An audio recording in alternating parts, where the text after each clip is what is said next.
morning, y'all. Oh, if you can hear the tired in my voice, it's because jet lag is still set in pretty intensely. I am back, week off of patrol, hanging out with you guys on this Monday. And we have a deadline coming up. And it's not the end of the month. It's not time to pay the bills or anything like that.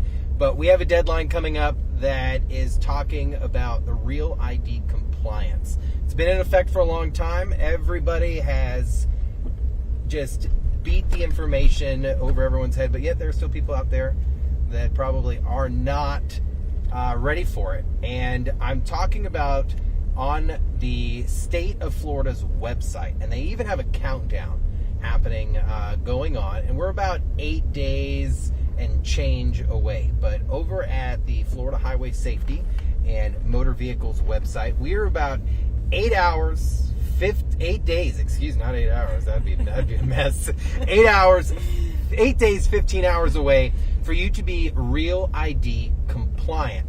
And if you head over to the website, it's got all the information, pretty much of what we're going to talk about inside of Results One today. And welcoming in the truck, I have Rebecca Haddock from the Seminole County Tax Collectors in here. Man, I picked the wrong road to go down. This is full of cars. My goodness.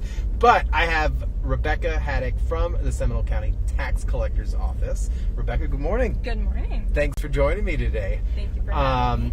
And it was really funny for you guys. I got back this weekend and I was like, I have no interview set up. I text Rebecca yesterday. I go, hey, you want to do an interview with me talking about Real ID compliance? And she's just like, sure, Steve, I'll help you out. Mm-hmm. But this is kind of, you guys do a lot of promotion within a government organization. I don't think a lot of people understand some of the teams that are in place in order for you guys to get your information out. Yep. So like police departments have a communications team. The property appraiser, they have somebody. The tax collector, for people to find out. It's not like the tax collector sitting there pushing out the information. Because tax collector J.R. Kroll got other stuff to do. Correct. And has a team in place. You are that team. Yep, it's me. Talk to me a little bit about what you're really kind of responsible for. Yeah, so like you mentioned, my name is Rebecca. I'm the Public Relations Coordinator for the Seminole County Tax Collector's Office. So I do a wide array of things from managing our social media. So if you're not following us on Facebook or Instagram, boom, at Seminole County TC. TC. No dots, no periods, no nothing, no spaces, just at Seminole County TC. That's us, our official pages on Facebook and Instagram. You're plugging on my platform Absolutely. here. So I'll, post graphics, information on there. I've also posted a few times about the Real ID deadline coming up on May 7th. So I handle that, any community partnerships. So you guys are the proactive arm, because it is ultimately, and if you guys know, I promote self-responsibility and people taking care of their stuff, but you guys are the department that proactively reminds people of what you offer when deadlines are approaching for the state, and basically different resources that you guys have. Because, heck, I learned from you guys about the kiosks. Yeah. I think it's the coolest thing in the world. You can walk into Publix and just renew your tag, kind of thing. And you guys also then promote new initiatives and stuff like that. Anything new that you guys have currently going on? New initiatives. Well, something that's really exciting. You work with them very closely. Oh, yeah? Ann DeMont Foundation. Talk to shout me. out. Yeah. We are excited to partner with them to spread the word on impaired driving and how that affects everybody. And if you're walking into the tax collector's office, there's a good chance that driving was a part of that. So exactly.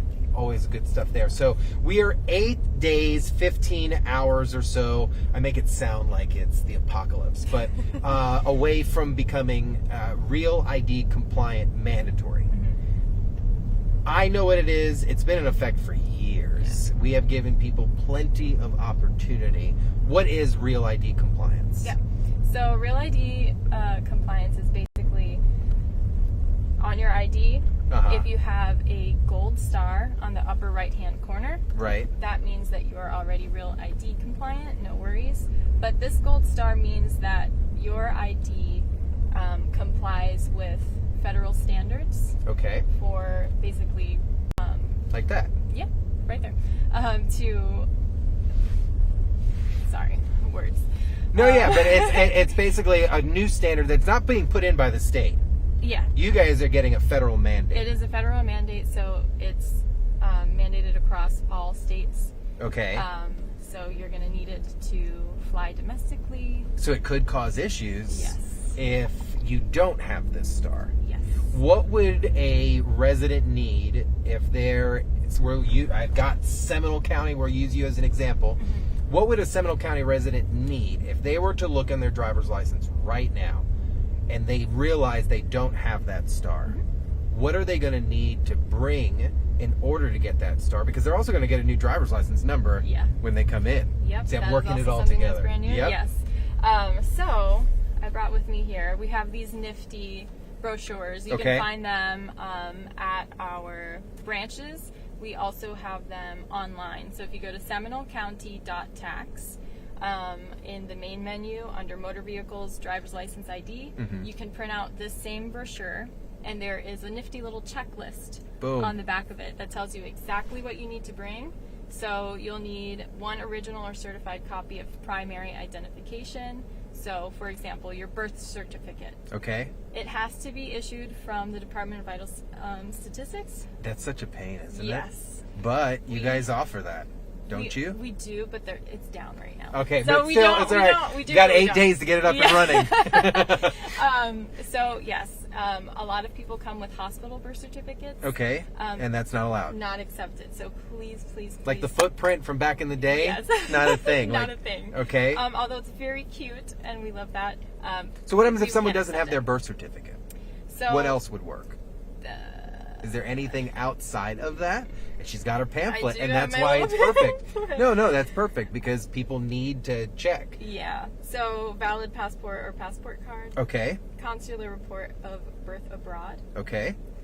Certificate of naturalization or certificate of citizenship. Boom. So any these one are of those. good documents to have. And this is why I always recommend, too. Like, you get a passport, get the passport card.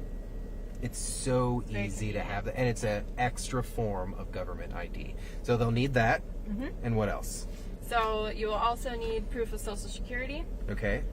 original certified copy of name change documents. So if you got married or something, Yes. or if you were like Jason Bourne, something happened, you had to switch out. Correct. Got it. Yeah. Okay. And then a special note about that as Okay. well. If you change your name multiple times throughout the years, please bring documentation that shows the chain of names that proves basically who you are. That's another issue that we kind of run into. There's people out there like that? Yes. we all have a What do story. you guys know? do for a living? Like, my goodness. All right. And So you then- got to bring the order of which they happen. You got to bring all the yeah, documentation proof of that. all the chain Okay. chain of names, just to be safe. Florida's pretty good about that, but I know across other states it might not be such a clean experience. Okay. So, yeah, very important. And then 2 different acceptable proofs of address. So like a bill? Would It a could be utility? a utility bill. Okay. It has to be dated within 60 days.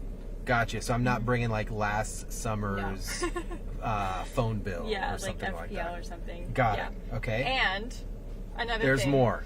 Yes. Please print them. So you need these We tangible. need them tangibly. Yes, it's Oh. also noted on our brochure. We ask you, please print them and bring them to the office. Oh. It, when you come in, you technically. That's a you big can- deal to know, though, because Yes. in my head, I'm thinking I have my insurance and my FPL bill on my phone. I can just Yeah. show it to you. No. it Print it must out. be printed. So I got to make a Yes. Staples or an Office stop before I get to you guys. Yeah. Do you have a printing facility available? You can email it to us and we'll print it. Help but, you out a little bit? But sometimes that'll just make slow the your process. experience a lot longer. So we want to help you out, get you in and out as quickly, efficiently as possible. So if you come prepared with all of those documents already printed, You have a better experience, Yes. and you don't have to talk smack about the DMV. And meanwhile, you're not really the DMV, but that's the name we all kind of Yeah. use at the same time. Now, why That's what is we this do. even happening?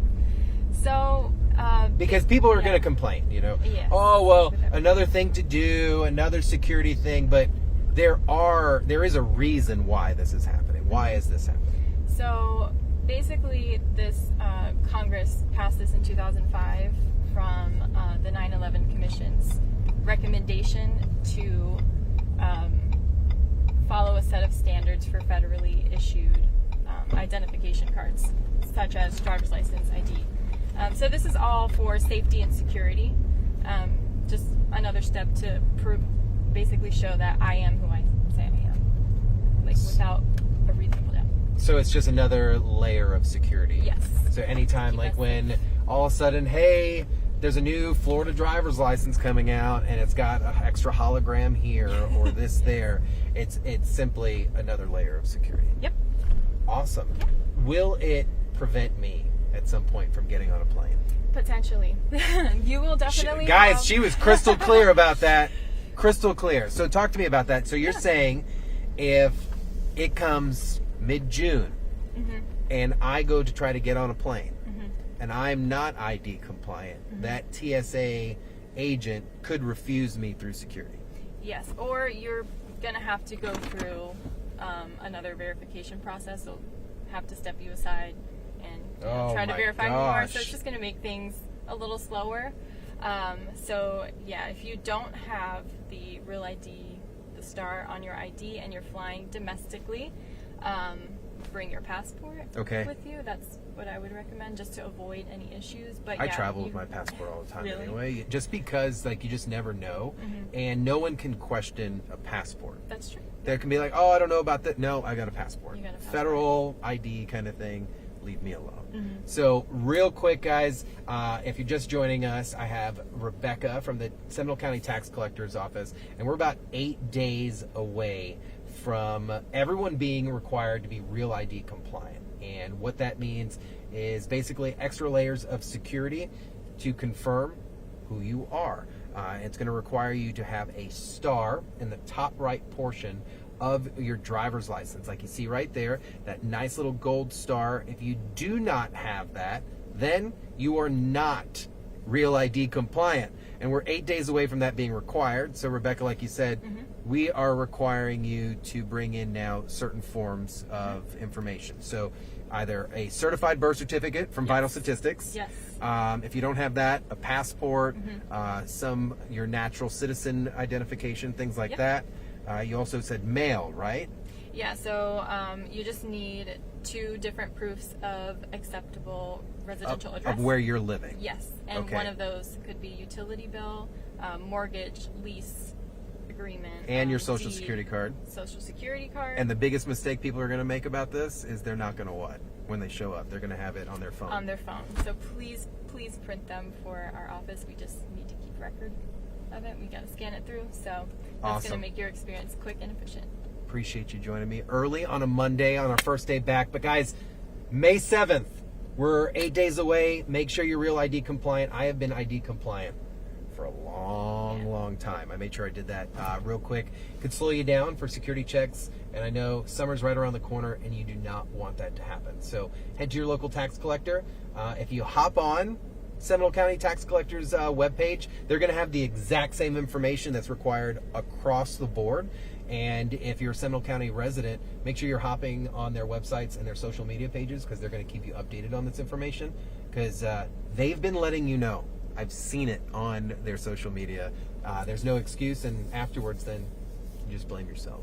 So, is what it is. You can't complain to them. How about that? So you guys have a great Monday. Thank you, ma'am, for joining us. Thank you for having And me. head to clickorlando.com for more information. We'll talk to you guys later. See ya.